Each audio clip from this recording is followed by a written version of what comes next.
Good morning, students. Today's topic is trigonometric identities. Okay, so this is your exercise 8.4. Okay, so last class में आपने की थी 8.2. जो 8.3 exercise है वो आपकी सिलेबस में से डिलीट हो चुकी है.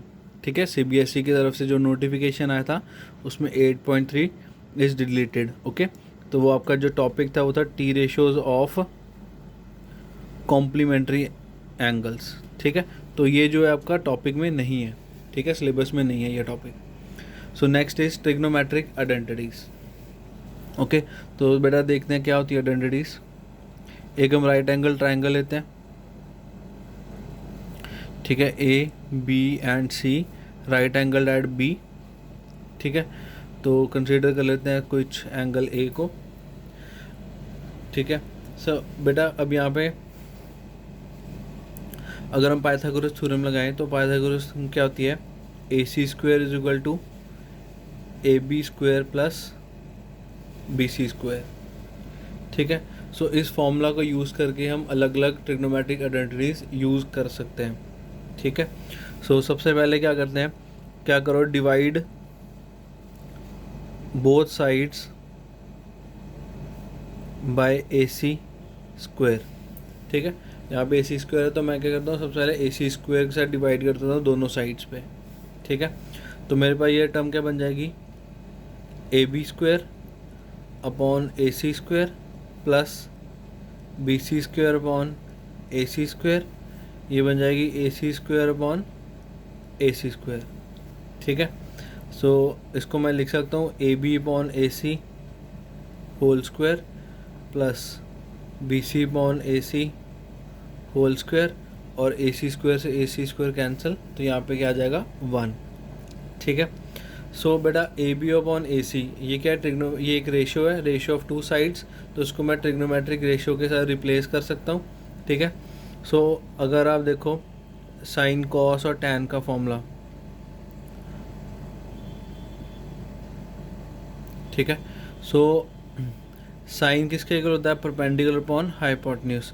तो अगर हम एंगल ए कंसीडर कर रहे हैं तो एंगल ए के सामने वाली साइड क्या होगी, ये परपेंडिकुलर होगा. ठीक है, ये बेस होगा और ये हाइपोटेन्यूज होगा. ठीक है, सो परपेंडिकुलर अपॉन परपेंडिकुलर क्या है, बी सी, हाइपोटेन्यूज क्या है, A C. So B C upon A सी को मैं लिख सकता हूँ साइन ऑफ ए. ठीक है, साइन ऑफ ए, और ए बी अपॉन ए सी. ठीक है, अब कॉस का अगर कंसीडर करें तो कॉस क्या है, बेस अपॉन हाइपोटेन्यूज. तो बेस कितना है, ए बी, और हाइपोटेन्यूज कितना है, ए सी. तो ए बी अपॉन ए सी को मैं क्या लिख सकता हूँ, cos A whole square and this is equal to 1.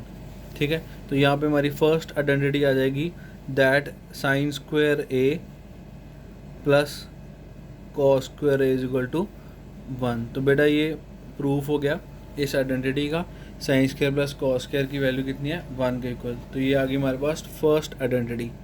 ठीक है, अब सेकंड आइडेंटिटी निकालनी है. तो देखो टोटल बेटा यहाँ पे अभी हम 3 आइडेंटिटीज़ निकालेंगे. वो 3 आइडेंटिटीज़ कैसे आएंगी, पहले हमने क्या किया, ए सी स्क्वायर से डिवाइड किया. दूसरी बार क्या करेंगे, दोनों साइड पे ए बी स्क्वायर से डिवाइड कर देंगे. तीसरे में हम क्या करेंगे, ए बी सी स्क्वायर से डिवाइड कर देंगे. तो जब हम तीनों साइड्स के साथ एक एक बार ऐड डिवाइड करेंगे तो 3 अलग अलग आइडेंटिटीज़ मिल जाएंगी मुझे. ठीक है, so next I am dividing both sides by A B square. ठीक है, तो ये मेरे पास आ जाएगा A B square upon A B square plus B C square upon A B square, और यहाँ पे आ जाएगा A C square upon A B square. ठीक है, अब ए बी स्क्वायर से ए बी स्क्वायर कैंसिल, यहाँ पे आ जाएगा 1. इसको मैं लिख सकता हूँ B C upon A B whole square, और A C upon A B को मैं लिख सकता हूँ इसका होल स्क्वायर की फॉर्म में. ठीक है, अब हम देखते हैं कि B C upon A B क्या होगा. बी सी क्या है, now B C is perpendicular और ए बी क्या है, बेस. ठीक है, तो ये बनता है परपेंडिकुलर अपॉन बेस. अब परपेंडिकुलर अपॉन बेस देखो कोई फॉर्मूला बनता है, हाँ, परपेंडिकुलर और बेस किसका फॉर्मूला होता है, टैन का. तो B C upon A B को मैं क्या लिख सकता हूँ, टैन ए. ठीक है। सो यहाँ पे आ जाएगा 1 प्लस tan स्क्वायर, इसको होल स्क्वायर लिख लेते हैं अभी, इज इक्वल टू, ठीक है। और नेक्स्ट मेरे पास क्या है, A C upon A B. अब ए सी क्या है, हाइपोटेन्यूज, और ए बी क्या है, बेस। तो हाइपोटेन्यूज अपॉन बेस देखो किसका फॉर्मूला होता है, हाइपोटेन्यूज अपॉन बेस। तो हाइपोटेन्यूज यहाँ पे, बेस यहाँ पे है, तो ये क्या, कॉस का रेसिप्रोकल बन रहा है ना, hypotenuse upon base. Hypotenuse upon base किसका फॉर्मूला बन जाएगा, सीकेंट का, ठीक है। सो मैं इसको कैसे लिख सकता हूँ, ए सी अपॉन ए बी को मैं लिख सकता हूँ सीकेंट ए होल स्क्वायर, ठीक है। तो अब यहाँ पे बेटा आपके पास सेकंड आइडेंटिटी बन गई, 1 plus tan square A is equal to secant square A, और we can write it as secant square A minus tan square A is equal to 1। ये हमारे पास आ गई सेकंड आइडेंटिटी, ठीक है। तो अब हम थर्ड आइडेंटिटी निकालते हैं, divide both sides by B C square, ठीक है। तो मुझे मिल जाएगा A C square upon B C square is equal to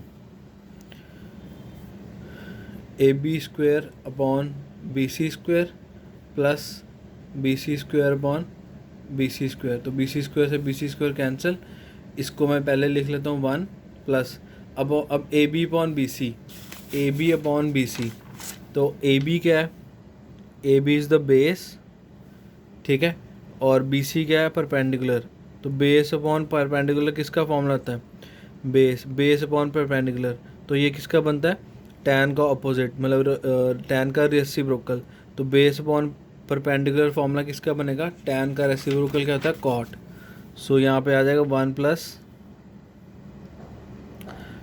cot A whole square is equal to A C upon B C, ठीक है। अब ए सी क्या है, A C is hypotenuse upon B C क्या है, perpendicular, ठीक है। तो हाइपोटेन्यूज अपॉन परपेंडिकुलर, तो ये हाइपोटेन्यूज अपॉन परपेंडिकुलर, साइन का रेसिप्रोकल। तो साइन का रेसिप्रोकल क्या होता है, कोसिकेंट ए का होल स्क्वायर। तो यहाँ से आपके पास तीसरी आइडेंटिटी बन जाएगी, cosecant square A minus cot square A is equal to 1। This is your third identity, ठीक है। सो बेटा तीनों आइडेंटिटीज़ को दोबारा लिख लेते हैं। फर्स्ट है हमारे पास sine square A plus cos square A is equal to 1। दूसरी हमारे पास secant square A minus tan square A is equal to 1। और थर्ड है हमारे पास cosecant square A minus cot square A is equal to 1। These are the three identities. ये आपके tips भी होने चाहिए, बहुत इंपॉर्टेंट है, ठीक है, ये बार बार यूज़ में आएंगी।